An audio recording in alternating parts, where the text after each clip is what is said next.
So dear students, we are discussing the nucleophilic substitution reactions of the alkyl halides.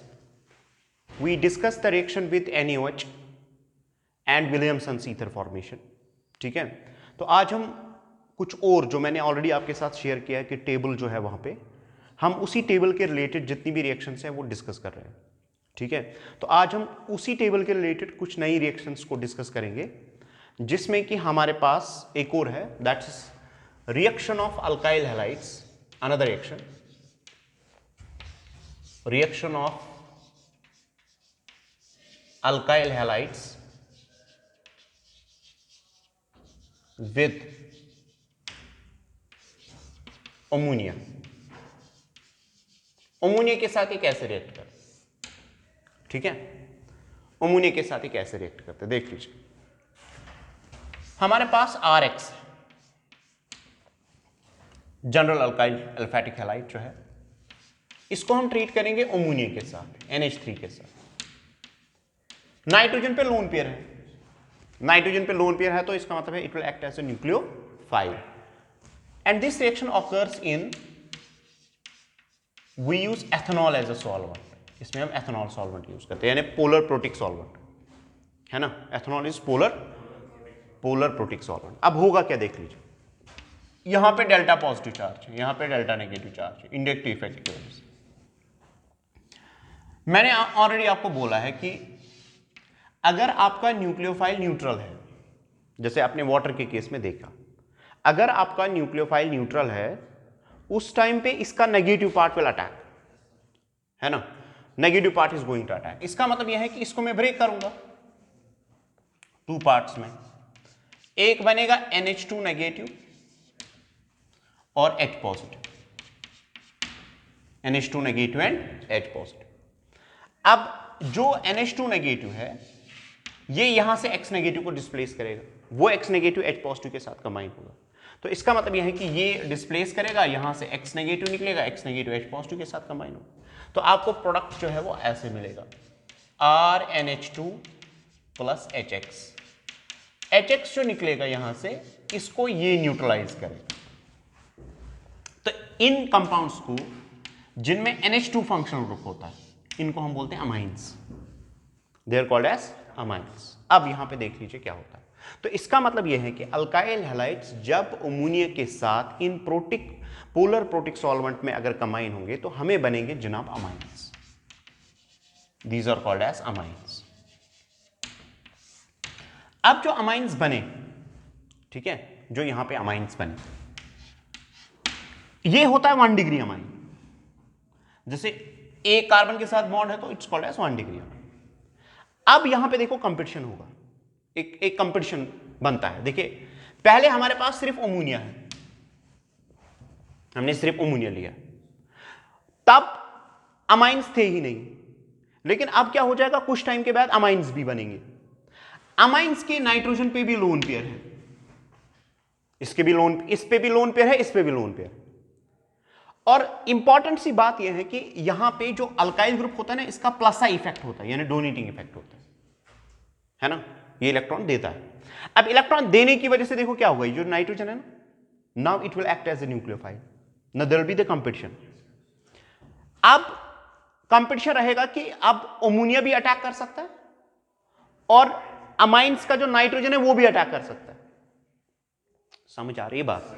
तो कभी कभार जो already formed product है, यानी रिएक्शन में जो प्रोडक्ट बनता है, वो कंपटीशन लगाता है ऑलरेडी जो रिएक्टेंट होता है, जो रिएक्ट करता है, उसके साथ वहां पे कंपटीशन लग जाता है. आपको मेरी बात समझ में आ रही? तो ये है यहां पे इंपॉर्टेंट चीज कि यहां पे दूसरी रिएक्शन में जो ही अमाइन बनेगा तो ये अमाइन जो है ये इस पे अटैक करेगा और उसके बाद प्रोडक्ट फॉर्मेशन हो सकती है. ठीक है, आप इसको उतारिए. तो we are getting amines as a products. ठीक है, अब यहां पे देख लीजिए और क्या हो सकता है. अब देखिए क्या होगा कि अब मैं इसको बनाता हूं रिएक्टेंट, इसको. अब तो कंपटीशन होगा ना, क्योंकि इसके पास भी लोन पेयर है, इसके पास, ये भी एक्ट कर सकता है न्यूक्लियोफाइल, ये भी एक्ट कर सकता है. लेकिन R के प्लस आई इफेक्ट होने की वजह से अमाइंस जो होते हैं ना, amines, they are better nucleophiles as compare to NH3. So they will attack. अब नेक्स्ट अटैक अगर ऐसा हुआ, मान लो ऐसा हो गया, हमारे पास RX है, ठीक है, इसको आप अमोनिया नहीं, इनिशियल स्टेज में तो सिर्फ अमोनिया अटैक करे, अब अमाइन अटैक करे, तो मैं इसको इससे अब अटैक कराऊंगा RNH2 in polar protic solvent E2OH।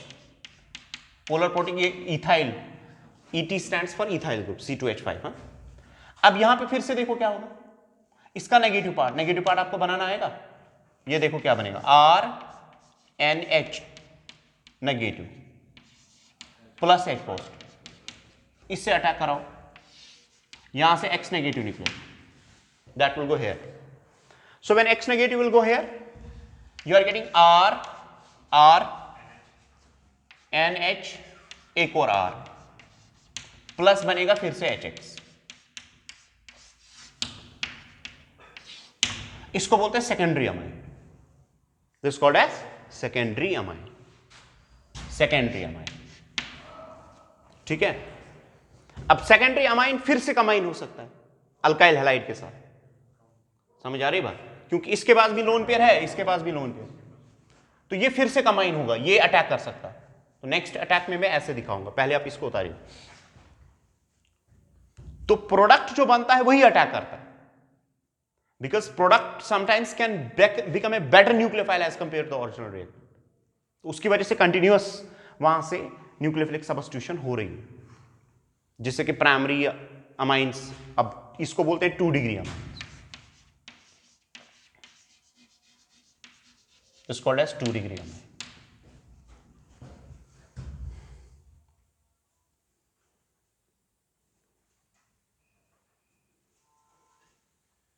अब नेक्स्ट ये जो बना, ये अटैक करेगा इस पे, ठीक है, ये इस पे अटैक करेगा, इसका नेगेटिव पार्ट, तो मैं इसको नेक्स्ट रिएक्शन में ऐसे दिखाऊंगा,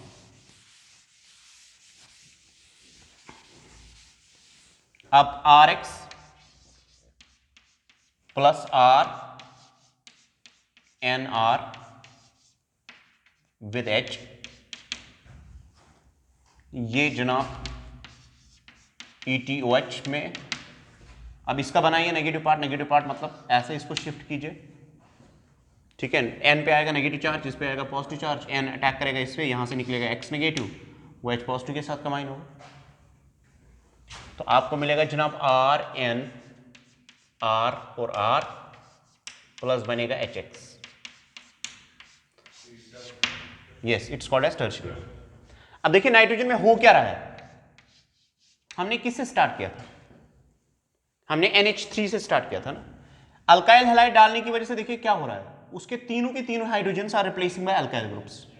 पहले एक हाइड्रोजन रिप्लेस होता है, बनता है प्राइमरी अमाइन, उसके बाद दूसरा रिप्लेस होता है, बनता है सेकेंडरी अमाइन, उसके बाद तीसरा, it's called as 3 degree amine, 3 degree amines resulting in the formation of 3 degree amine. इस रिएक्शन को, जिसमें कि अल्काइल हैलाइड्स कंबाइन हो रहे हैं अमोनिया के साथ, और उसकी वजह से कंटिन्यूअसली आपको प्राइमरी, सेकेंडरी, टर्शियरी अमाइन बनता है, इसको हम बोलते हैं Hofmann's ammonolysis. Such a reaction is called as Hofmann's ammonolysis. You can write it as when alkyl halide reacts with ammonia, when alkyl halide reacts with ammonia in presence of polar protic solvent,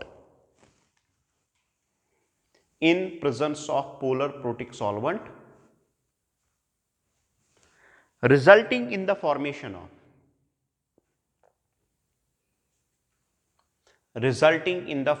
of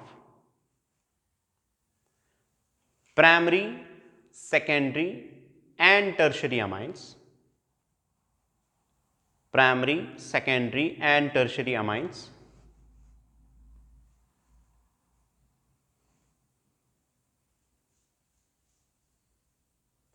such a reaction is called as such a reaction is called as Hofmann's homuniolysis. Such a reaction is called as Hofmann's homuniolysis. So this reaction is named as Hofmann's homuniolysis. ठीक है, अब इसमें एक चीज important देखिए, पहले NH3 act करता है न्यूक्लियोफाइल, उसके बाद जो है नेक्स्ट जो प्रोडक्ट बनता है यानी अमाइन जो बनता है, उसके बाद वो अटैक करता है अल्काइल हैलाइड पे, उसके बाद उससे जो प्रोडक्ट सेकेंडरी अमाइन बनता है वो अटैक करता है। तो असल में इस रिएक्शन में नेट अगर आप देखोगे NH3 के जो हाइड्रोजन है they are continuously replaced by alkyl group C। ये है आपका नाइट्रोजन, देख रहे हो, this is the nitrogen part. Nitrogen part में आपने स्टार्ट किया था NH3 से, लेकिन अल्काइल हैलाइड डालने की वजह से क्या होता है, ये जो तीन हाइड्रोजन होते हैं ना नाइट्रोजन के साथ, वो तीनों के तीनों रिप्लेस होते हैं अल्काइल ग्रुप से। So that's the reason it's called as Hofmann's homuniolysis, resulting in the formation of primary, secondary and tertiary amines. So let's have the next one. आप इसको उतार सकते हो, then we will have the discussion on the next one.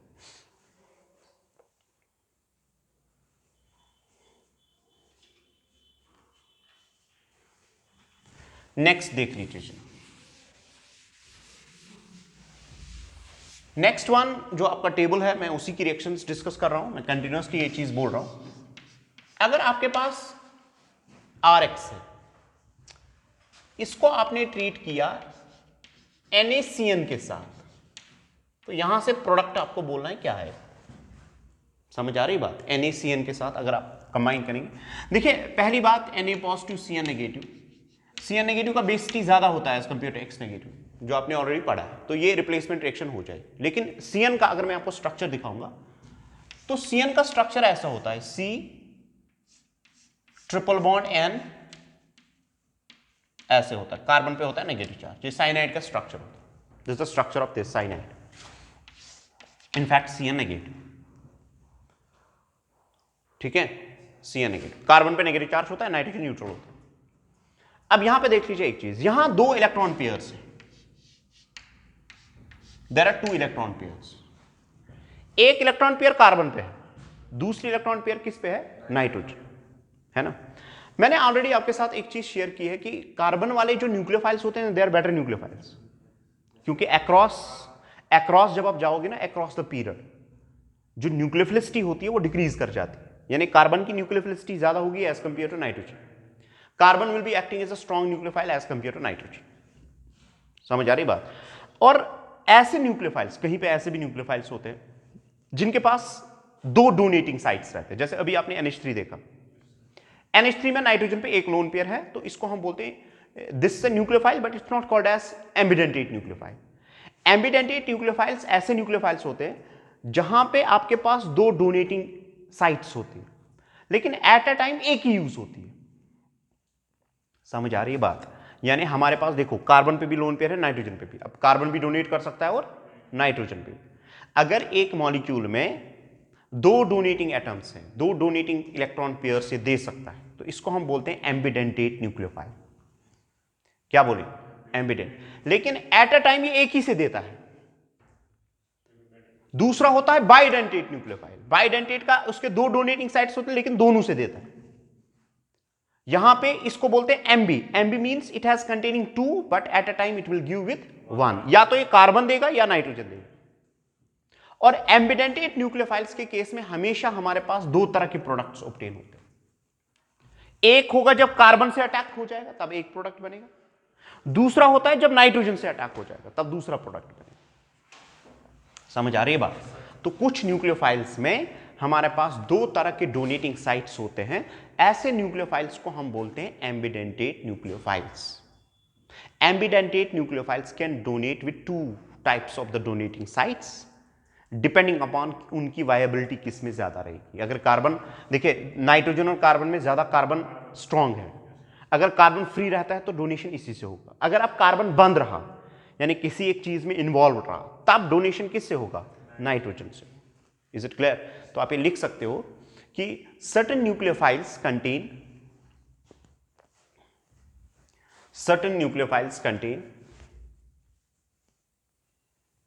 two types of donating atoms, certain nucleophiles contain two types of donating atoms, and such nucleophiles are called as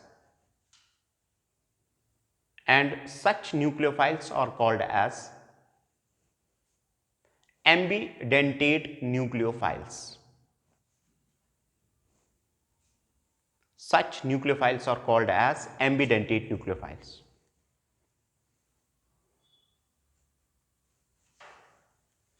While using ambidentate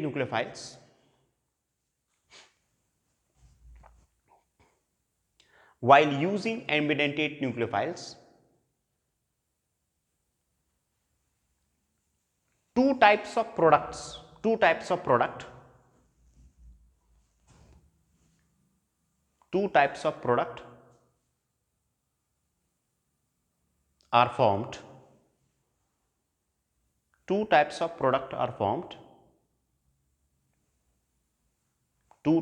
product are formed depending upon the type of the donating site.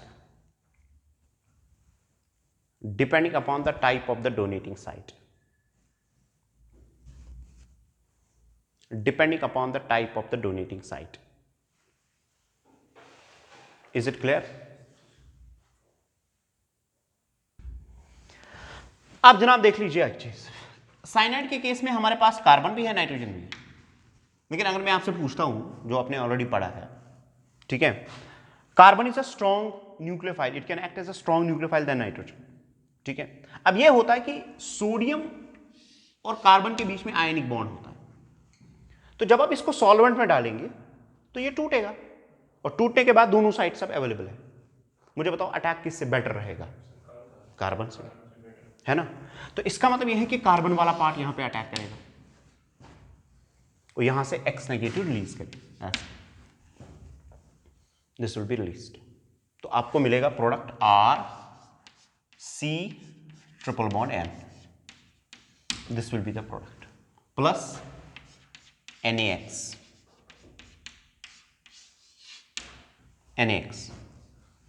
अब दूसरी बात मैं आपको यहां पे सिखाऊंगा, देखिए यहां पे जो मैकेनिज्म होगा ना मोर और लेस SN2 टाइप होगा।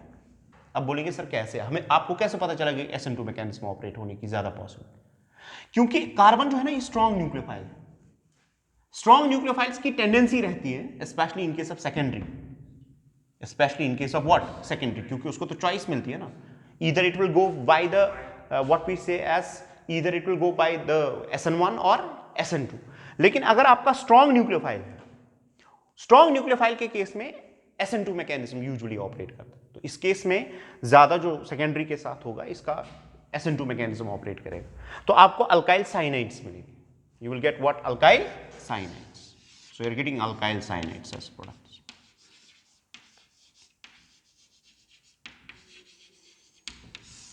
Alkyl cyanides will be obtained as products, ठीक है। तो रीजन वही मैंने आपको बोला कि carbon is a strong nucleophile as compare nitrogen, and this an ionic molecule, NaCN is an ionic molecule and it surely donates on the alkyl and with the result there occurs displacement। तो ये एक reaction होती है, आप इसको उतार सकते हैं। तो अल्काइल हैलाइड्स अगर सोडियम साइनाइड के साथ कंबाइन हो सकता है तो वहां पे अल्काइल साइनाइड्स बन सकते हैं as products. Is it clear? Next देख लीजिए, अगर मैं इसी को, क्योंकि मैंने आपको बोला कि एम्बिडेंटेट न्यूक्लियोफाइल्स के केस में दो प्रोडक्ट्स ऑब्टेन हो सकते, अगर मैं इसको ट्रीट करूंगा ऐसे, मान लीजिए मैंने इसको ट्रीट किया AgCN के साथ, अब Ag का क्या माजरा है, ठीक है। अगर आपने सोडियम साइनाइड यूज किया तो आपको प्रोडक्ट सीधे आपके पास, अगर AgCN यूज करेंगे तो क्या हो सकता है? देखिए AgCN में क्या फर्क है, सिल्वर जो होता है ना, सिल्वर कैटाइन छोटा होता है और यहां पे C ट्रिपल बॉन्ड N है ऐसे, इसके पास मानो नेगेटिव चार्ज है, इसके पास भी इलेक्ट्रॉन पेयर है। सिल्वर क्या करता है, अगर आपके पास सिल्वर है, सिल्वर होता है इसकी पोलराइजिंग पावर जबरदस्त होती है, ये इलेक्ट्रॉन डेंसिटी को पोलराइज करता है। पोलराइज का मतलब देखो क्या होता है, ये जो पॉजिटिव चार्ज है ना सिल्वर पे, ये इस इलेक्ट्रॉन डेंसिटी को बीच में लाएगा ऐसे, इसको पोलराइज डिस्टॉर्ट करेगा। डिस्टॉर्ट, जब इलेक्ट्रॉन डेंसिटी डिस्टॉर्ट होती है ना, अगर ये इलेक्ट्रॉन डेंसिटी सिर्फ कार्बन के पास रहेगी तो इसका आयनिक कैरेक्टर, अगर ये इलेक्ट्रॉन डेंसिटी कार्बन और सिल्वर के बीच में आती है तो इसका कोवलेंट कैरेक्टर आता है। क्योंकि हम कोवलेंट बॉन्ड को कैसे डिफाइन करते हैं? We define covalent bond as कि जहां पे electron density in between atoms होती है ना। तो जब electron density in between atoms होती है तो उस टाइम पे कोवलेंट बॉन्ड होता है। सिल्वर एक ऐसा कैटाइन है जो ट्रांजिशन मेटल्स होते हैं ना, ट्रांजिशन मेटल्स, इनके कैटाइन्स होते हैं ना, ये इलेक्ट्रॉन डेंसिटी को बीच में लाते हैं। बीच में लाने की वजह से इलेक्ट्रॉन डेंसिटी फंस जाती है। मुझे बताओ एक चीज, एक तो कार्बन के पास फुल इलेक्ट्रॉन डेंसिटी और दूसरा कार्बन की ही इलेक्ट्रॉन डेंसिटी दो एटम्स के बीच में होती है। अगर कार्बन की इलेक्ट्रॉन डेंसिटी दो एटम्स के बीच में होती है तो इसको तो कोवलेंट कैरेक्टर आता है। और अगर कोवलेंट कैरेक्टर आता है तो उससे इलेक्ट्रॉन डेंसिटी जो कार्बन पे होती है which acts as a strong nucleophile, ये फंस जाती है और उसकी वजह से nitrogen acts as a donor. समझ आ रही है बात? So this is what is happening in case of ambidentate nucleophile. अगर आपका कैटाइन यहां पे है जिसका कोवलेंट बॉन्ड बना सकता है तो उस टाइम पे दूसरा डोनेटिंग साइट यूटिलाइज होता है। अगर आपका यहां पे कैटाइन है जो कि आयनिक बॉन्ड बनाता है, जिसका पोलराइजिंग इफेक्ट उतना ज्यादा नहीं है, जो इलेक्ट्रॉन डेंसिटी को उतना ज्यादा डिस्टॉर्ट नहीं कर सकता, तो उसकी वजह से क्या होता है, ये जो होता है ये आयनिक रहता है। आयनिक रहने की वजह से बेटर जो कार्बन होता है, बेटर न्यूक्लियोफाइल, उसी से अटैक होता है। तो इस केस में अगर सिल्वर होता है, सिल्वर के केस में attack occurs from the other side which is the nitrogen side. और अगर नाइट्रोजन साइड यहां पे अटैक करता है, ये इसकी तरफ शिफ्ट हो जाएगा, तो मुझे बताओ आपको मिलेगा RNC will be the product. क्योंकि अब कौन बॉन्ड बनाएगा कार्बन के साथ? Nitrogen plus AgX will be the product. और सिल्वर के केस में मैंने आपको बोला कि SN1 मैकेनिज्म होता है, और SN1 में अगर SN1 मैकेनिज्म होता है ना, उसमें हार्डली मैटर्स कि कार्बन अटैक करता है या नाइट्रोजन अटैक करेगा, क्योंकि न्यूक्लियोफाइल वहां पे इंपॉर्टेंट। अब दोनों में से कोई भी अटैक करता है, लेकिन प्रॉब्लम कार्बन के लिए यह है कि इसका इलेक्ट्रॉन पेयर जो होता है वो फंस जाता है, because that has what character? Covalent character. क्योंकि सिल्वर इलेक्ट्रॉन डेंसिटी को डिस्टॉर्ट, पोलराइज करता है, अपनी ओर खींचता है, और अगर वो अपनी ओर खींचेगा तो electron density is shared between the carbon nucleus and the silver nucleus. It gets trapped actually, and when it gets trapped it's not easily donated, so the nitrogen acts as a donor in this case। समझ आ रही है बात? सो यही मैंने आपको बोला कि अगर आपके पास एम्बिडेंटेट न्यूक्लियोफाइल्स होते हैं तो वहां पे दो प्रोडक्ट्स ऑब्टेन हो सकते हैं। One is the ionic product, another is the covalent product. Is it clear? ठीक है, तो this is what we are obtaining the products. आप इसको उतार सकते हैं, ठीक है। तो यहां पे आप रीजन नीचे लिखेंगे कि सिल्वर जो है ये कार्बन की इलेक्ट्रॉन डेंसिटी को पोलराइज करके उसको ट्रैप करता है, इस वजह से नाइट्रोजन से डोनेशन होता है। अगर आप नाइट्रोजन बनाएगा बॉन्ड अल्काइल ग्रुप के साथ तो जाहिर सी बात है RNC बनेगा, है ना। This will result in RNC, so this is the product that's formed.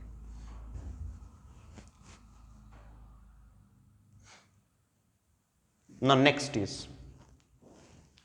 Next में एक और एम्बिडेंटेड न्यूक्लियोफाइल की बात करूंगा। देख लीजिए जनाब, अगर हमारे पास RX है,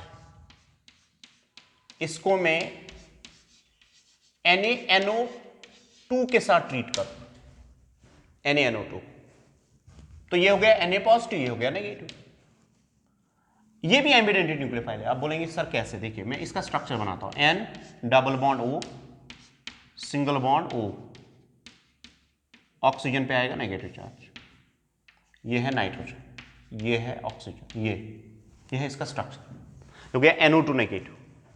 ये इसका स्ट्रक्चर, आप बनाएंगे इसको पहले। This is the structure of NO2 negative, हाँ, ऑक्सीजन पे negative charge, oxygen has negative charge, ठीक है। अब इसमें भी दो डोनेटिंग साइट्स, एक ऑक्सीजन वाला है और दूसरा नाइट्रोजन। आप बोलेंगे सर इसकी तो दो ऑक्सीजन वाली है, नहीं। अब देखो कैसे, अगर मैं इस इलेक्ट्रॉन पेयर को यहां लेता हूं, ये इलेक्ट्रॉन यहां पे आएगा, है ना, तो यहां पे कंजुगेशन है। कंजुगेशन का मतलब ये नेगेटिव चार्ज यहां पे भी है और यहां पे भी है ना। तो यहां ऑक्सीजन पे भी नेगेटिव चार्ज है, यहां पे भी नेगेटिव चार्ज है, जितना यहां है उतना यहां है। अब उसके बाद नाइट्रोजन पे है, तो यहां पे दो donating sites, one is the oxygen donating site, another is nitrogen. आप ही से मैं पूछता हूं पहले, बेटर डोनेटिंग साइट कौन होगी? नहीं, क्योंकि ऑक्सीजन पे नेगेटिव चार्ज, जिस पे नेगेटिव चार्ज होता है ना, वो नेगेटिवली चार्ज जो होता है ना, वो ज्यादा डोनेटिंग साइड्स। डिफरेंस देखो ना क्या है, मुझे आया समझ आपका। देखो आप बोलते हैं नाइट्रोजन से बेटर, नाइट्रोजन तब होता बेटर अगर ऑक्सीजन पे भी नेगेटिव होता, नाइट्रोजन पे भी नेगेटिव होता। यहां तो इलेक्ट्रॉन डेंसिटी किस पे ज्यादा है, ऑक्सीजन पे ज्यादा है, तो यहां पे ऑक्सीजन पे नेगेटिव चार्ज होने की वजह से ये अच्छा डोनेटिंग एटम एक्ट करेगा as compare to the nitrogen. अब उसके बाद देखिए क्या होता है, दो पॉसिबिलिटीज। अब अगर ये आयनिक है, आयनिक की वजह से इस पे अटैक हो जाए, ऐसे ऑक्सीजन अटैक, तो आपको प्रोडक्ट ऐसे मिलेगा, ठीक है। यहां पे प्रोडक्ट जो है आपको ऐसे मिलेगा, you will gate RONO2, this is the product that's formed, RONO, ठीक है, ये बनेगा product. So this is the product. So these are called as alkyl nitrite. This is called as alkyl nitrite. Alkyl nitrite will be formed because attack will be from oxygen. तो ये ऐसे product सीधे बनेगा, RO oxygen इसके साथ bond बनाएगा plus NO. So these are called as alkyl nitrite. So alkyl halides are getting converted into alkyl nitrites. ये एक पॉसिबिलिटी है। दूसरी पॉसिबिलिटी ये है, जो अनदर पॉसिबिलिटी, आप इसको उतारो पे,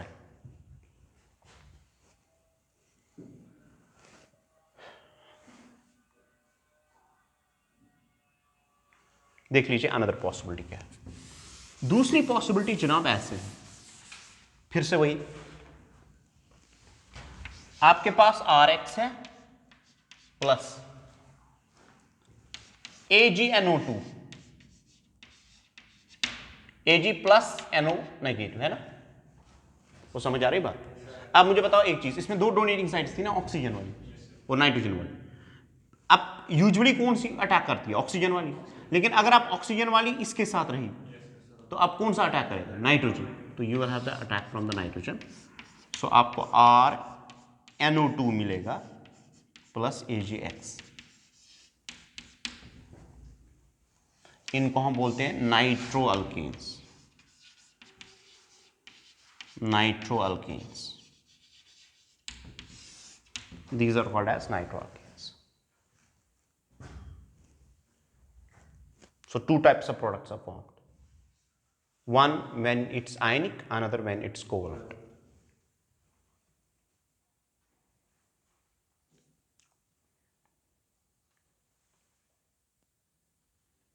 So this is how the reaction occurs. और सिल्वर के केस में हमेशा याद रखिए मैकेनिज्म इज मोर और लेस लाइक SN1, ठीक है, इट्स मोर और लेस लाइक SN1। तो हमारे पास cyanide acting as an ambidentate nucleophile act, we have two products, one is alkyl cyanides, another is alkyl isocyanides, and we have NO2 group acting as this, and one is alkyl nitrite, another is nitroalkane. So two types of products are formed in case of ambidentate, depending upon कि उनके साथ कौन सा cation होगा। अगर polarising cation है तो nitrogen से यहां अटैक हो रहा है, अगर नॉन पोलराइजिंग कैटाइन है तो ऑक्सीजन से अटैक होता है। So this is how it happens. Another reaction is reaction of alkyl halides with Grignard's reagent. Grignard's reagent ये होता है, मान लीजिए CH3MgBr, इसको हम बोलते हैं Grignard's reagent, RMgX. Grignard's reagent is RMgX. R stands for the alkyl group, then there is MgBr, MgX. समझ आ रही बात। रिएक्शन को हम करते हैं इन ड्राई ईथर में। अब इसके reasons, why the reaction is carried in dry ether. अब जनाब देखिए रिएक्शन कैसे होगी। पहले हम यहां पे देखेंगे चार्ज क्या होगा। देखिए यहां पे अगर हम चार्ज देखेंगे it's delta positive, delta negative. लेकिन जब कार्बन को होता है ना मेटल के साथ बॉन्ड, जैसे मैग्नीशियम के साथ इसको बॉन्ड, कार्बन नॉन मेटल है, मैग्नीशियम मेटल है, तो इसका मतलब है इसको इलेक्ट्रोनेगेटिविटी होगी कम, इसकी इलेक्ट्रोनेगेटिविटी ज्यादा, तो तब इसका होता है डेल्टा नेगेटिव इसको होता है डेल्टा पॉजिटिव। मैं फिर से मैं बोल के रखता हूं आपको जनाब, अगर कार्बन को मेटल्स के साथ बॉन्ड होता है, ठीक है, तब कार्बन पे चढ़ता है डेल्टा नेगेटिव चार्ज या नेगेटिव चार्ज। अगर कार्बन को नॉन मेटल्स के साथ बॉन्ड होता है तब इस पे आ रहा है डेल्टा पॉजिटिव चार्ज। यहां पे अगर आप देखोगे ना, कार्बन और मैग्नीशियम के बीच में ज्यादा इलेक्ट्रोनेगेटिव कौन है? वो है कार्बन। इसलिए ये जो बॉन्ड होता है ना, ये इसके बॉन्ड, ये असल में कोवलेंट कैरेक्टर इसका होता है, तो उसकी वजह से ये इलेक्ट्रॉन डेंसिटी स्लाइटली ज्यादा होती है किसकी तरफ? कार्बन की तरफ। अब देखो होगा सिंपली, ये इलेक्ट्रॉन डेफिसिट है, ये इलेक्ट्रॉन रिच है, तो ये जो है ना CH3 एक्ट करता है एज न्यूक्लियोफाइल, अटैक करता है सिंपली इसको, यहां से X नेगेटिव निकलता है, खत्म। ये सिंपली वही न्यूक्लियोफिलिक डिस्प्लेसमेंट। तो आपको मिलेगा R' plus Mg Br and X, this will be the product. ये होगा जनाब आपका प्रोडक्ट, ये बनेगा। तो यहां पे R ने सिंपली एक्ट किया nucleophile, simply it acts as a nucleophile. और मुझे बताओ एक चीज, R नेगेटिव अगर होगा, यानी कार्बन अगर अटैक कर रहा है एज अ न्यूक्लियोफाइल, तो डिस्प्लेसमेंट हमेशा हो जाएगा via SN2। So this reaction operates through which mechanism? SN2। You can write it as the reaction of alkyl halides with Grignard's reagent. The reaction of alkyl halides with Grignard's reagent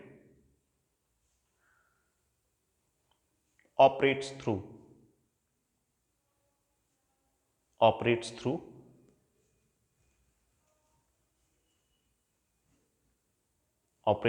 SN2 mechanism as carbon acts as a strong nucleophile. Carbon acts as a strong nucleophile, and strong nucleophiles favor SN2 displacements. Strong nucleophiles favor SN2 displacement. So the reaction occurs through SN2 displacement. ये इसको attack करता है, यहां से X negative निकलता है, वो इसके साथ कंबाइन होता है, सिंपली आपको RR बनेगा, that's higher alkane will be produced. इसी तरह एक और रिएक्शन है,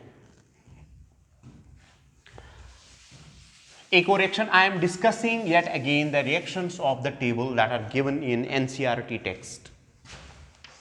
अगर RX है plus RC double bond O negative Ag है, यहां पे देख लीजिए, यहां एक ही प्रोडक्ट, ये एमिडेंटेड न्यूक्लियोफाइल नहीं है, क्योंकि एमिडेंटेड न्यूक्लियोफाइल में यहां पे भी ऑक्सीजन में डोनेटिंग साइट है, यहां पे भी होगा ना, यानी ये ambidentate, this not एमिडेंटेड।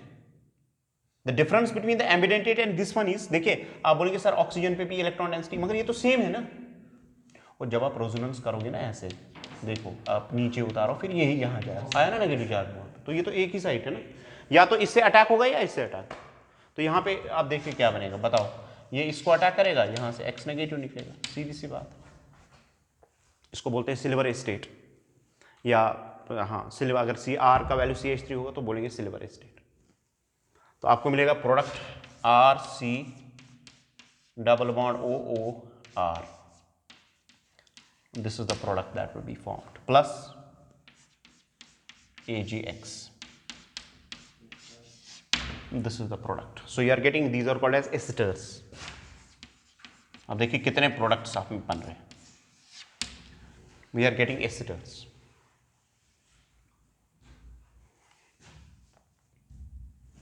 We are getting esters as the products. ठीक है, वो समझ आया? अब यहां ठीक है, नेक्स्ट लेक्चर होगा, उसमें मैं डिस्कस करूंगा एलिमिनेशन के कुछ इंपॉर्टेंट चीजें। आपके टेक्स्ट पे एलिमिनेशन बहुत कम दिया गया है, आप देख सकते हो वो चीज, ठीक है, आप वहां पे मेनली E1 मैकेनिज्म डिस्कस किया गया है। तो मैं थोड़ा इसके बाद एलिमिनेशन वाली रिएक्शंस डिस्कस करूंगा, और उसके बाद हमारे पास अराइल हैलाइड्स होंगे, तो इंशाल्लाह उसको कंप्लीट करने के बाद मैं आपको मतलब डेली आपको 2-2 3-3 लेक्चर्स आएंगे, जिससे कि आपका सिलेबस जो है अपने टाइम पे कंप्लीट हो जाएगा इंशाल्लाह। बात समझ में आई? So this is how we are going. Thank you very much.